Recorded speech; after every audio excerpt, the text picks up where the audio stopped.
Welcome to the last breakfast. Please enjoy the video.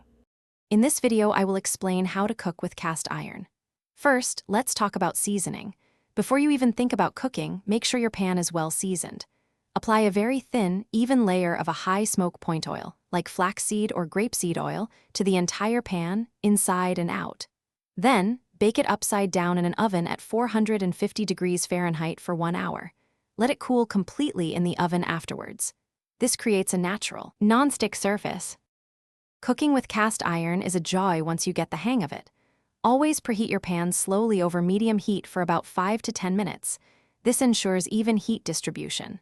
A small amount of cooking oil or fat, like butter or bacon grease, works wonders. Remember, cast iron excels at searing meats and achieving those perfect crispy crusts due to its incredible heat retention. Just try to avoid highly acidic foods in a new pan.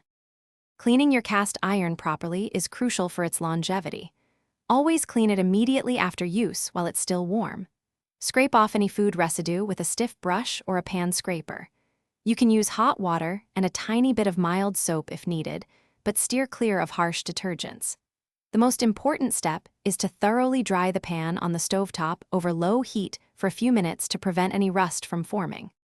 To keep your cast iron in top shape, occasional reseasoning is key, especially if you notice food sticking or any rust spots. Simply repeat the initial seasoning process, apply a thin layer of oil and bake it.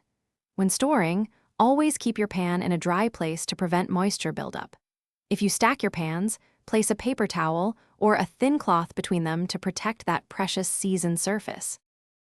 Thanks for watching. If this was helpful, leave a like and consider subscribing. See you next time.